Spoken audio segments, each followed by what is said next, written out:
नमस्कार, मी आश्चर्या. आज या व्यासपीठावर माझं नाव आहे, पण मी नाही. प्रकृतीने साथ सोडली आणि मला नागपूरच्या रुग्णालयात दाखल व्हावं लागलं. माझ्या हातात सलाईनची सुई आहे, पण मनात अजूनही जंतर मंतरच्या रस्त्यावर घुमणाऱ्या घोषणांचा आवाज आहे. कारण काही प्रवास पायांनी होत नाही, ते विवेकाने होतात. आणि काही लढाया घोषणा देऊन जिंकल्या जात नाही, त्या माणसाच्या अंतःकरणात पेटलेल्या अस्वस्थतेने जिंकल्या जातात. मित्रांनो, इतिहास सांगतो की साम्राज्ये तलवारीने उभी राहिली, पण माणुसकी प्रत्येक वेळी प्रश्न विचारणाऱ्यांच्या आवाजावर टिकली. लोकशाही म्हणजे केवळ मतदानाचा उत्सव नाही. लोकशाही म्हणजे सत्तेला आरसा दाखवण्याचा नागरिकांचा अधिकार. आणि जेव्हा हा आरसा फोडण्याचा प्रयत्न होतो, तेव्हा प्रत्येक संवेदनशील तरुणाने स्वतः आरसा व्हावं लागतं. जंतर मंतरवर आम्ही गेलो होतो कोणाचं सिंहासन उलथवण्यासाठी नव्हे.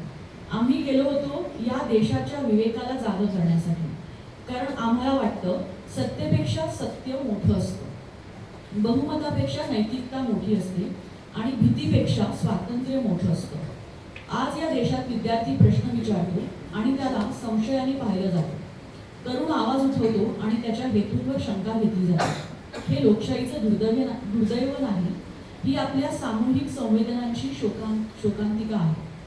मित्रांनो, आज मी रुग्णालयात आहे. शरीर अशक्त आहे, पण माझ्या अशक्त शरीरापेक्षा मला या देशाच्या अशक्त होत चाललेल्या संवेदनांची जास्त भीती वाटते. मला भीती वाटते त्या दिवसाची, ज्या दिवशी विद्यार्थी प्रश्न विचारणं थांबवेल, कलावंत अस्वस्थ होणं थांबवेल, लेखक लिहिणं थांबवेल आणि नागरिक अन्याय पाहूनही शांत राहील. त्या दिवशी लोकशाही जिवंत असेल, पण तिचा आत्मा मरण पावलेला असेल. आपण अनेकदा विचारतो, देश म्हणजे काय? नकाशा, सीमा, सत्ता? नाही. देश म्हणजे एका सामान्य माणसाच्या डोळ्यात अजूनही जिवंत असलेली न्यायाची आशा. आणि त्या आशेवर जर वार होत असेल, तर गप्प राहणं म्हणजे त्या वारात सहभागी होणं. मित्रांनो, आमच्या आंदोलनाचा हेतू कोणाला हरवणं नव्हता. आमचा हेतू इतकाच होता, या देशातील एका सामान्य विद्यार्थ्याचा आवाज सत्तेपर्यंत पोहोचायला हवा. कारण जे राज्य आपल्या तरुणांचं ऐकत नाही,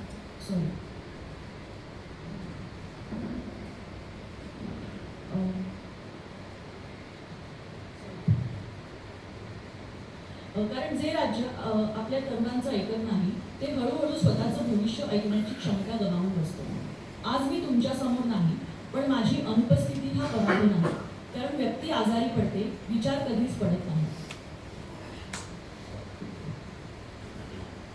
देव थकतो, पण न्यायाची भूक थकत नाही. आणि स्वप्नांना कधीच सलाईन लावावी लागत नाही. आज माझा आवाज दुसऱ्याच्या ओठातून उमटेल, उद्या कदाचित तुमचा आवाज आणखी कुणाच्या कंठातून येईल. हीच तर लोकशाही आहे. व्यक्ती बदलत राहतात, पण सत्याचा प्रवास थांबत नाही.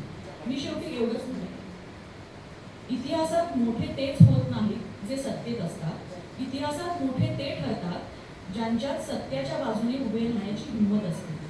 जर उद्या आपल्या पुढच्या पिढीने विचारलं, तुमच्या काळात अन्याय होत होता तेव्हा तुम्ही काय केलं, तर आपल्याला डोळे खाली घालावे लागू नये.